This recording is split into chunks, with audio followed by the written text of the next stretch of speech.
next nucleus. So nucleus பார்த்தோம் தாவர செல் எங்க பிரசன்ட் ஆயிருக்கும்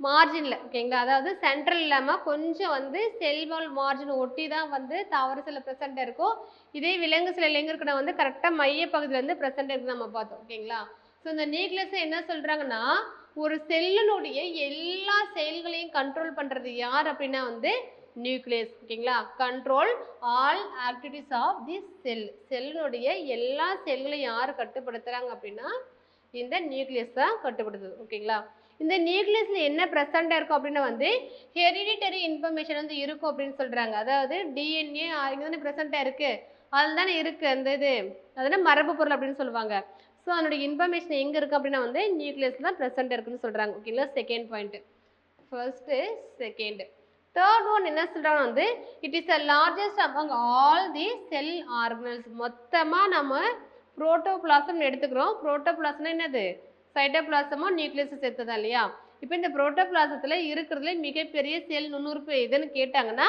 நியூக்ளியஸ் தான் ஓகேங்களா இதுவே நம்ம சைட்டோபிளாசம் அதாவது இது நியூக்ளியஸை விட்டுட்டு சைட்டோபிளாசம் பார்க்கும்போது எது பெருசா வருவாங்க எண்டோபிளாச வலைப்பின்னல் வந்து வருவாங்க இல்லையா ஸோ என்ன சொல்றாங்க இது largest among the sell organelles so இது என்னென்ன சொல்றாங்கன்னா ஸ்பெரிக்கல் ஷேப் கோள வடிவம் கியூபாய்டல் எலிப்சாய்டல் டிஸ்கடல் அப்படின்னு சொல்லிட்டு கோள வடிவம் கனசதுரம் பலகோணம் அல்லது தட்டுன்னு சொல்லிட்டு பல வடிவத்துல வந்து இருக்கு ஓகேங்களா நம்ம ஆல்ரெடி இதே மாதிரி ஒன்று பார்த்தோம் பிலியோமார்பிக் ஸ்ட்ரக்சர் அப்படின்னு சொல்லிட்டு ஞாபகம் இருக்கா அதுமே ரவுண்டு கியூப் மைட்டோகாண்ட்ரியா பார்த்து இல்லையா மைட்டோகாண்ட்ரியா என்ன அப்படின்னா பிலியோமார்பிக் ஸ்ட்ரக்சர் அப்படின்னு சொல்றாங்க ஏன் அப்படின்னா அது செய்யற செயலுக்கு ஏற்ற மாதிரி என்ன பண்ணும் தன்னோட வடிவத்தை வந்து மாத்திக்கும் ஓகேவா தான் பிலியோமார்பிக் ஸ்ட்ரக்சர்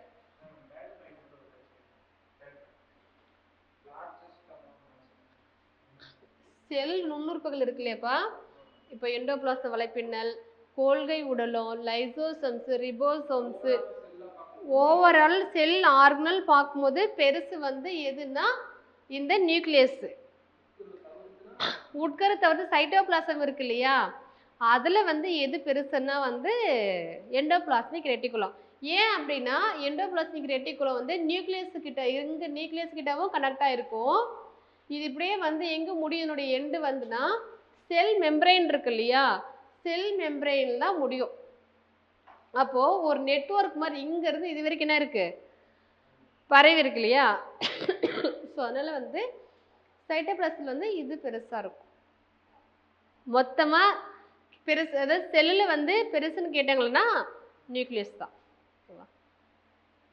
ஸோ இங்க என்ன பண்ணுவாங்கன்னா இங்கதான் வந்து சின்ன சின்ன இந்த இது இருக்குல்ல நியூக்ளியர்ல இருந்து மெம்பரைன் இருக்கும் சின்ன துளை இருக்கும் இது வழியில் என்னன்னா இன்ஃபர்மேஷன் கொண்டு வராங்க எம்ஆர்என்ஏ கொண்டு வந்து இவங்ககிட்ட சொல்லுவாங்க இங்க ரிபோசோம் பிரசன்ட் ஆயிருந்துச்சுன்னா என்ன பண்ணுவாங்கன்னா இவங்க வந்து புரதத்தை உற்பத்தி பண்ணுவாங்க ஓகேவா இவங்க பண்ற திரும்பி எங்க போகும் கோல்கை பாடி அப்படின்னு சொல்லிட்டு இங்க இருந்துச்சு காலேஜ் பாடிஸ் அதுக்கு போகும் அவங்க என்ன பண்ணாங்கன்னா ஒரு ஸ்ட்ரக்சர் வச்சிருப்பாங்க புரோட்டீன்னா இந்த ஸ்ட்ரக்சர் தான் இருக்கணும் லிபிட்னா இந்த ஸ்ட்ரக்சர் தான் இருக்கணும்னு சொல்லிட்டு ஒரு கெமிக்கல் ஃபார்முலா இவங்க வச்சிருப்பாங்க கோல்கை உடலம் ஸோ அதை பேஸ் பண்ணி வந்து ஸ்ட்ரக்சராக வந்து வெளியே வரும் ஓகேவா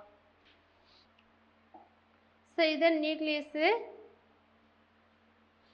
நியூக்ளியஸ் என்ன இருக்கும் அவுட்டர் மெம்பரைன் இன்னர் மெம்பரைன் இருக்கும் இந்த நியூக்ளியஸ் மேலே அவுட்டர் மெம்பரைன்னா சின்ன சின்னதாக வந்து என்ன இருக்குன்னா ரிபோசோம்ஸ் எங்கேயுமே வந்து ப்ரெசென்ட் ஆயிருக்கு ஓகேங்களா இதில் பார்த்தீங்கன்னா இது என்ன சொல்லுவாங்க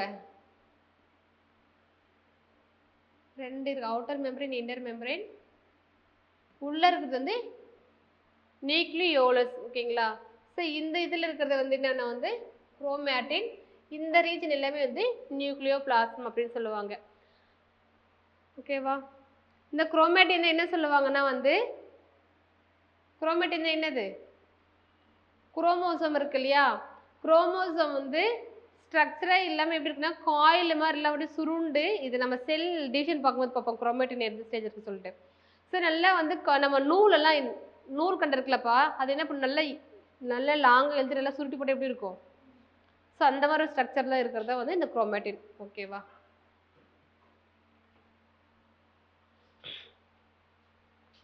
நெக்ஸ்ட் இதோடைய ஃபங்க்ஷன் பார்ப்போம் ஃபர்ஸ்ட் என்னது செல்லினுடைய எல்லா ஆக்டிவிட்டி கண்ட்ரோல் பண்ணதுன்னு பார்த்தோம் இப்போ பிரெயின் ஆஃப் த செல்லுன்னு எதை சொல்லலாம் உட்கருவை சொல்லலாம். ஏன்னா இன்னும் கொஸ்டின் கேட்க நிறைய வாய்ப்பு இருக்கு. ஓகேங்களா? செகண்டு ஜெனடிக் இன்ஃபர்மேஷனை வந்து ஸ்டோர் பண்ணி வைக்குது. ஓகேங்களா? அதுக்கப்புறம் பார்த்தீங்கன்னா coding the information in the DNA for production of enzymes and proteins. நொதிகளையும் புரதத்தையும் உற்பத்தி பண்ணணும்னு சொல்லிட்டு இன்ஃபர்மேஷனை கொடுத்து அனுப்புறது யார் அப்படின்னா வந்து டிஎன்ஏ. அது எங்கே ஸ்டோர் ஆயிருக்குன்னா வந்து நியூக்ளியஸ்குள்ள தான் இருக்கும். ஓகேவா? ஸோ இவங்களோட ஃபங்க்ஷன் இது தான். நெக்ஸ்ட் நம்ம வந்து குரோமோசோம் பார்ப்போம். ஓகேவா?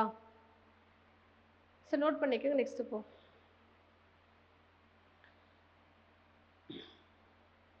ஒன்று செல்லின் செயல்கள் அனைத்தையும் கட்டுப்படுத்துதல். ஓகேங்களா? ஃபர்ஸ்ட்டு செயல்கள் அனைத்தையும் கட்டுப்படுத்துது. ரெண்டாவது மரபு மற்றும் பாரம்பரிய செய்திகளை வச்சிருக்கு. புரதம் மற்றும் வந்து நொதிகள் உருவாவதற்கு தேவையான மரபு செய்தியை வந்து டிஎன்ஏ வச்சிருக்கு. ஸோ இங்கிருந்து தான் இன்ஃபர்மேஷன் போகும் வெளியில. போலாமா நெக்ஸ்ட் அப்போ?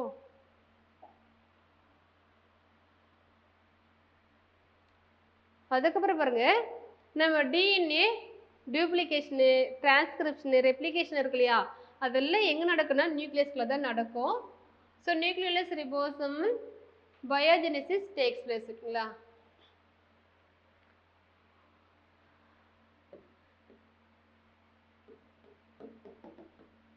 முக்கியமான டாபிக் குரோமோசோம்ஸ். இதில் உங்களுக்கு கொஸ்டின் வந்து இது கேட்டிருக்காங்க. ஓகேவா?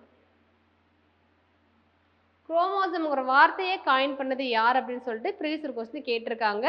வால்டேயர் 1888 தான் சொல்லியிருப்பாங்க. ஆனால் இதுக்கு முன்னாடி கண்டுபிடிச்சது யார் அப்படின்னா வந்து ஸ்ட்ராஸ்பர்கர் வந்து 1875ல் பார்த்துருப்பாரு யூகரியோட்டிக் செல் ப்ரெசென்ட்டாக இருக்குன்னு சொல்லிட்டு. பட் அது குரோமோசோம்னு சொல்லிட்டு ஒரு பேர் வைக்கல. ஓகேங்களா?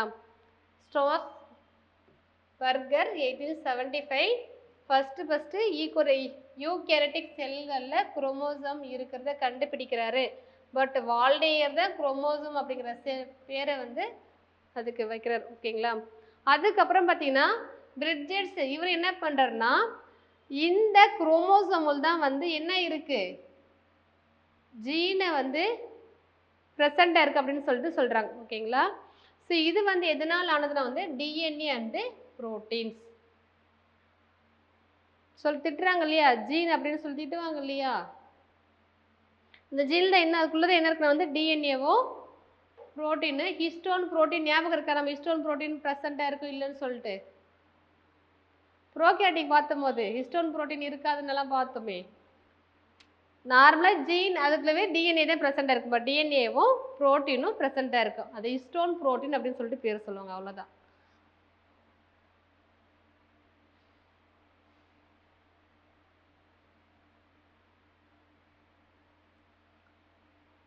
ஸோ நமக்கு இதில் முக்கியம் வந்து ஒன்று வால்டேயர் பேர் வச்சுது, இன்னொன்று வந்து ஜீன் அதில் உள்ள இருக்குது அப்படின்னு சொன்னது வந்து பிரிட்ஜஸ்.